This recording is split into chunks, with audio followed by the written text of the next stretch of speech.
ಮಾಡೋದಕ್ಕೆ ನಾವು ಸಹಿಸ್ಕೊಳ್ಳಲ್ಲ, ಕ್ರಿಯೆಗೆ ಪ್ರತಿಕ್ರಿಯೆ ಅಂದ್ರೆ ಆಕ್ಷನ್ಗೆ ರಿಯಾಕ್ಷನ್ ನಾವು ಮಾಡ್ತೀವಿ, ತೊಡೆ ತಟ್ಟಿ ನಿಂತ್ಕೊಳ್ತೀವಿ ಅಂತಾರೆ. ಹಂಗಂತ ಹೇಳೋಗ್ತಾರೆ. ಮದ್ದೂರಲ್ಲಿ ಅದಾದ್ಮೇಲೆ ಮುಂದಕ್ಕೆ ಏನಾಗುತ್ತೆ ಅನ್ನೋದಕ್ಕೆ ಅವ್ರು ಜವಾಬ್ದಾರರಾಗಲ್ಲ. ಈಗ ಹೇಳಿದ್ರಲ್ಲ ಆಕ್ಷನ್ಗೆ ರಿಯಾಕ್ಷನ್ ಅಂತ, ಇದೇ ಮಾತನ್ನ ಇದೇ ಹೋರಾಟಕ್ಕೆ ಅವ್ರ ಮಕ್ಳನ್ನ ಮುಂದೆ ತಂದು ನಿಲ್ಸಕ್ ಹೇಳಿ ನೋಡೋಣ, ಹೋರಾಟ ಮಾಡ್ಸಕ್ ಹೇಳಿ ನೋಡೋಣ. ನೀವು ಹಾಕೊಂಡಿದ್ರಲ್ಲ ಬಾವುಟ, ಅವ್ರ ಮಕ್ಳು ಕತ್ತಿಗೆ ಹಾಕ್ಸಿ ನೋಡೋಣ, ಕೇಸರಿ ಶಾಲ್ ಇಡ್ಸಿ ಹಾಕ್ಸಿ ನೋಡೋಣ. ಇವ್ರೆ ರೀ ಕೇಳಿಸ್ಕೊಳ್ರಿ, ಇವ್ರ ಮಕ್ಳು ಅಬ್ರಾಡ್ ಅಲ್ಲಿ ಹೋದರಂತೆ, ಇಲ್ಲಿ ಯಾರಿಗೋ ಬೆಂಕಿ ಹಚ್ಚಿ ನಿಮ್ಮ ಚಳಿ ಕಾಯಿಸ್ಕೊಂತೀರಂತೆ. ಸುಮ್ನೆ ಇರ್ರಿ,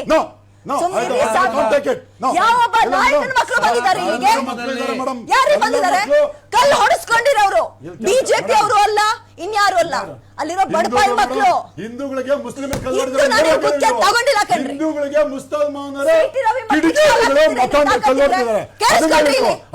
ಸಿಟಿ ರವಿ ಮಗಳು ನನಗೆ ಗೊತ್ತಿಲ್ಲ, ಹೆಣ್ಮಕ್ಳು ಎಲ್ಲದ್ರಲ್ಲೂ ಇದ್ದಾರೆ, ಮುಂದಕ್ಕಿದ್ದಾರೆ.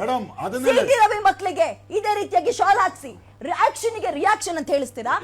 ಕಲ್ಲು ಹೊಡೆಸ್ಕೊಂಡಿರೋ ಜಾಗದಲ್ಲಿ ಅವ್ರ ಮಕ್ಳನ್ನ ತಂದು ಬಿಡ್ತೀರಾ? ಅವ್ರ ಮಕ್ಳು ಏನ್ ಸಿಟಿ ರವಿ ಯಾವ ಕ್ಷೇತ್ರದವ್ರಿ? ಯಾವ ಕ್ಷೇತ್ರದವ್ರಿ ಸಿಟಿ ರವಿ? ಸಿಟಿ ರವಿ ಯಾವ ಕ್ಷೇತ್ರದವ್ರಿ?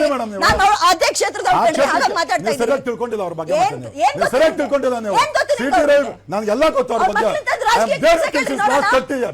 30 ವರ್ಷದಿಂದ ನನ್ಗೆ ಗೊತ್ತಿದೆ ಮೇಡಮ್ ಫೀಲ್ಡ್ ಅಲ್ಲಿ ಸಿಟಿ ಯಾವ ಬೆಂಕಿ ಹಚ್ಚೋ ಕೆಲಸ ಮಾಡೋದು ಕಾಂಗ್ರೆಸ್ ಪಕ್ಷದವರು. ಬೆಂಕಿ ಹಚ್ಚಿದ್ದೇನೆ ಒಳ್ಳೆ ಕೆಲಸ. ಮೇಡಮ್ ಮೇಡಮ್ ಕೇಳಿಸ್ಕೊಳ್ಳಿ ಮೇಡಮ್, 27 ಜನ ಮುಸ್ಲಿಂ ಆಗ್ಲಿ, ಡಿ ಕೆ ಶಿವಕುಮಾರ್ ಆಗ್ಲಿ, ಜೆಡಿಎಸ್ ಆಗ್ಲಿ, 3 ಜನ ಪಾರ್ಟಿಗಳನ್ನು ಸೇರಿ ಹೇಳ್ತಾ ಇದ್ದೀನಿ. ನಿಮ್ಮ ಯಾವೊಬ್ಬ ಅವ್ರಿಬ್ರಿಗೆ ನಮ್ಗೆ ಹೇಳ್ಬೇಡಿ ನೀವು ದಯವಿಟ್ಟು. ನೀವು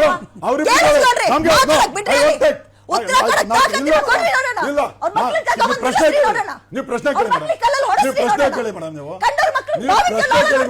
ನೀವು ಪ್ರಶ್ನೆ ಕೇಳಿ ಮೇಡಮ್, ನೀವು ಪ್ರಶ್ನೆ ಕೇಳಿ. ಹಿಂದೂಗಳು ಮದ್ದೂರಿನ ಹಿಂದೂಗಳು ಅದನ್ನ ಹೇಳಿ ನೀವು.